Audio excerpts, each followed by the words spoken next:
Hi guys! These caramelized onions and mushroom puffs have been the star of my family get-togethers for years.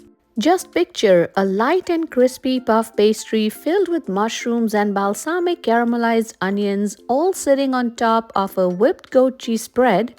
My mouth is watering already. This appetizer is so delicious and easy to prep, it is sure to impress your family and friends. So let's step into my kitchen and get started. For this recipe, I have used button mushrooms or white mushrooms. Cremini mushrooms work really well too. Clean the mushrooms well and then thinly slice them.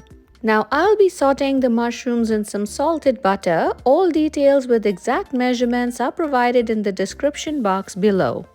Once the butter has melted, add in the sliced mushrooms and cook until all the natural water from the mushrooms evaporates, stirring occasionally. This should take approximately about 7 to 8 minutes on medium heat. Season with some chili flakes, some salt to taste, crushed black pepper, and some dried thyme, as it pairs really well with mushrooms and infuses the mushrooms with extra flavor.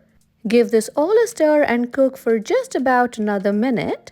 As you can see, the mushrooms have already started changing color. At this time, add in some sliced garlic. Notice that I did not add the garlic sooner as I did not want the garlic to burn. Stir well and cook the mushrooms for another minute or two. Once they're done, remove from the stove and set them aside. Now in the same pan, add in some more butter and let it melt. Next, add in some sliced onions and let the onions cook on low heat for about 10 to 12 minutes. You may use white or yellow onions for this recipe as they really work well too.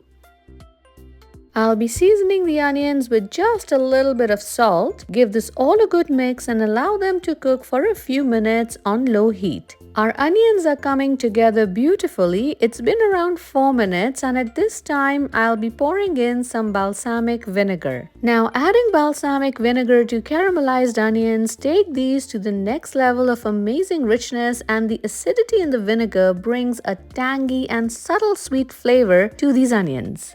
Once the onions are done, turn the stove off, remove them and set them aside. I kept the puff pastry as store-bought because truly you can't beat the convenience. Simply place the puff pastry shells on a baking tray and bake them as per the package instructions. While these bake, let's quickly prepare the goat cheese spread. I am using goat cheese with honey for this recipe. You may use regular goat cheese here as well. Simply drizzle some honey on top while mixing to give it that sweet taste. Since I'm making 6 puff pastry tarts today, I'll be using half of the goat cheese. Add in the zest of 1 lemon. Goat cheese and lemon work really well here, and adding the zest of a fresh lemon adds a lovely freshness to this recipe. Sprinkle with some salt and crushed black pepper and that's it. Mix well and set it aside. Transfer the prepared mushrooms and onions to a bowl, sprinkle some chopped parsley on top, give it all a stir, and let's get ready to put these together. Once the puff pastry shells are done, remove them from the oven and set aside. Now using a muddler or the back of a spatula, gently press down the puffed centers so that we have room to fill the center with the stuffing. Fill the base with the prepared goat cheese mix and then fill each of the shells with the prepared mushrooms and caramelized onions. Repeat the same process with the rest of the puff pastry shells and then transfer them to a serving dish. Sprinkle some feta on top, garnish with some chopped parsley, and these are ready to serve. This appetizer can be put together in no time at all, and it tastes great warm or at room temperature, which makes it easy for entertaining. Do give this recipe a try and let me know how you like it. Until then, eat well, live well, and follow for more. Happy cooking and thank you for watching.